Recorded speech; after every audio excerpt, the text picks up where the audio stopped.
Hi అండి. సొంతిల్లు ఉండాలి అనేది ప్రతి ఒక్కరి కల.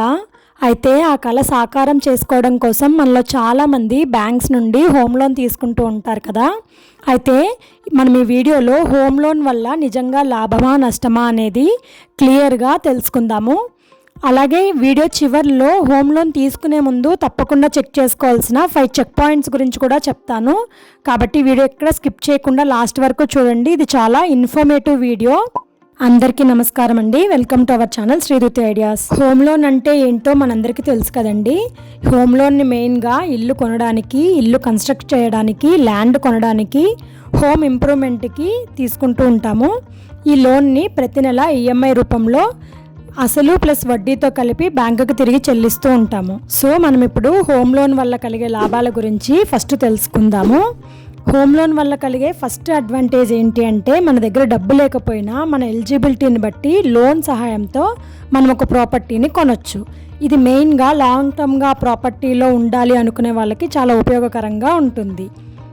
సెకండ్ అడ్వాంటేజ్ ఏంటి అంటే, మనం ఈఎంఐ చెల్లిస్తూ లోన్ని గ్రాడ్యువల్గా రీపే చేసేస్తాం. లోన్ పూర్తయ్యేసరికి ప్రాపర్టీ మన ఫైనాన్షియల్ అసెట్గా మారుతుంది.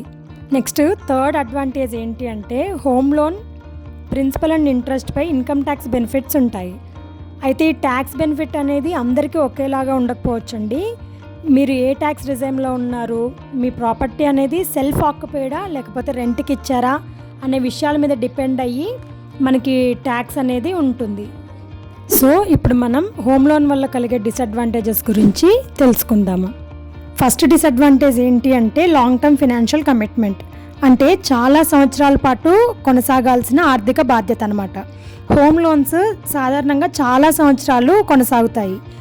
ఫర్ ఎగ్జాంపుల్, ఈరోజు మన శాలరీ బాగానే ఉండొచ్చు, కానీ వచ్చే 10 or 15 ఇయర్స్లో మనం జాబ్ చేంజ్ అయినా, మన శాలరీ తగ్గినా ప్రతి నెల ఈఎంఐ మాత్రం కంపల్సరీగా చెల్లించాల్సి ఉంటుంది. అలాగే దాంతోపాటు ఫ్యామిలీ ఎక్స్పెన్సెస్, చిల్డ్రన్ ఎడ్యుకేషన్ లాంటి ఖర్చులు పెరగచ్చు. అందుకే ఈఎంఐని ప్రెజెంట్ ఇన్కమ్ బేస్డ్ మాత్రమే కాకుండా ఫ్యూచర్ ఫైనాన్షియల్ కమిట్మెంట్స్ని దృష్టిలో పెట్టుకుని నిర్ణయించుకోవడం మంచిది. Second disadvantage interest burden. Loan మొత్తం పూర్తయ్యే వరకు మనం బ్యాంకుకి ఎంత వడ్డీ చెల్లిస్తామనేది ముందే చూసుకోవాలి.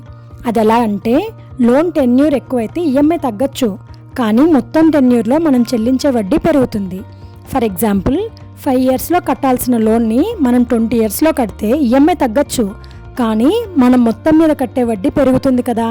కాబట్టి మన ఇన్కమ్ అండ్ ఎక్స్పెన్సెస్ బేస్ చేసుకుని లోన్ టెన్యూర్ డిసైడ్ అవ్వడం వల్ల ఇంట్రెస్ట్ బర్డెన్ నుండి తగ్గించుకోవచ్చు.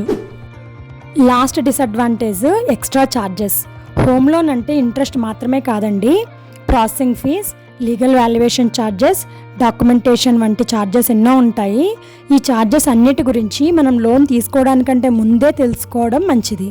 అయితే మీకు ఇప్పటికే ఒక డౌట్ వచ్చి ఉండొచ్చు, అదేంటంటే అద్దెంట్లో ఉండి రెంట్ కట్టే బదులు ఈఎంఐ కట్టుకుంటే మంచిది కదా అని. అయితే రెంట్ కట్టడం మంచిదా, ఈఎంఐ కట్టడం మంచిదా అంటే అందరికీ ఒకే ఆన్సర్ ఉండదండి. రెంట్లో ఫ్లెక్సిబిలిటీ ఉంటుంది, అలాగే హోమ్ లోన్లో మీకు ప్రాపర్టీని ఓన్ చేసుకోవడం అనేది జరుగుతుంది.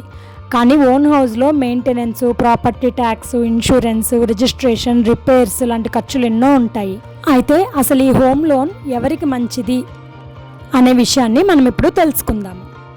హోమ్ లోన్ తీసుకోవడం ఎవరికి మంచిది అంటే, మీకు ఒకవేళ స్టెబుల్ ఇన్కమ్ ఉండి ఎమర్జెన్సీ ఫండ్ అనేది సపరేట్గా ఉంటే, ఈఎంఐని మీరు కంఫర్టబుల్గా మేనేజ్ చేయగలిగితే, అండ్ ఇంకా మీరు ఆ ప్రాపర్టీలో లాంగ్ టర్మ్గా ఉండాలి అని అనుకుంటే హోమ్ లోన్ తీసుకోవడం బెస్ట్ ఆప్షన్ అవుతుంది. ఇప్పుడు మనం ఎవరు హోమ్ లోన్ తీసుకుంటే ఇబ్బంది పడాల్సి వస్తుందో తెలుసుకుందాం. ఇప్పటికే చాలా లోన్స్ ఉండి ఈఎంఐ కట్టడానికి మీ మంత్లీ ఇన్కంలో చాలా పోర్షన్ పోతుంటే, అలాగే ఎమర్జెన్సీ ఫండ్ లేకపోయినా, మీ ఇన్కమ్ చాలా అన్సర్టైన్గా ఉన్నా హోమ్ లోన్ తీసుకోవడం మీకు భారం అవుతుందనే చెప్పాలి. ఇంకా ఇప్పుడు హోమ్ లోన్ తీసుకునే ముందు మీరు ఈ 5 క్వశ్చన్స్ అడిగి చూడండి. ఈ క్వశ్చన్స్కి మీకు సరైన ఆన్సర్ ఉంటే మీ డెసిషన్ ఇంకా క్లియర్గా ఉంటుంది. ఫస్ట్ క్వశ్చన్ ఏంటంటే, నేను ఎంత డౌన్ పేమెంట్ కంఫర్టబుల్గా పే చేయగలను? సెకండ్, ఈఎంఐ నా మంత్లీ బడ్జెట్కి సరిపోతుందా? థర్డ్, నా టోటల్ రీపేమెంట్ ఎంత? ఫోర్త్, అన్ని ఛార్జెస్ కలిపి ఎంత అవుతాయి? ఫిఫ్త్, ఎమర్జెన్సీ ఫండ్ సపరేట్గా ఉందా? సిక్స్త్, నాకు ఇన్కమ్ తగ్గినా కొంతకాలం ఈఎంఐ మేనేజ్ చేయగలనా? గుర్తుపెట్టుకోండి, మీరు ఎప్పుడు హోమ్ లోన్ తీసుకోవాలని అనుకున్నా, ఒకవేళ మీరు ఆల్రెడీ హోమ్ లోన్ తీసుకుని ఉన్నా, మీరు ఈ 6 క్వశ్చన్స్ని అడిగి చూడండి. ఫైనల్గా హోమ్ లోన్ మంచిదా చెడ్డదా అంటే, సరైన అమౌంట్లో మీ బడ్జెట్కి సరిపోయే ఈఎంఐతో తీసుకుంటే హోమ్ లోన్ మంచి ఫైనాన్షియల్ టూల్. కానీ ఇన్కమ్కి మించి పెద్ద లోన్ తీసుకుంటే అదే హోమ్ లోన్ పెద్ద ఫినాన్షియల్ బర్డెన్గా మారచ్చు. మీరు కూడా హోమ్ లోన్ తీసుకోవాలని అనుకుంటే కామెంట్లో హోమ్ లోన్ అని మెన్షన్ చేయండి. నెక్స్ట్ వీడియోలో హోమ్ లోన్ త్వరగా క్లోజ్ చేసే స్ట్రాటజీ గురించి తెలుసుకుందాము. అప్పటి వరకు మన ఛానల్ని చూస్తూనే ఉండండి. నచ్చితే లైక్ చేయండి, షేర్ చేయండి, మన ఛానల్ని సబ్స్క్రైబ్ చేసుకోండి.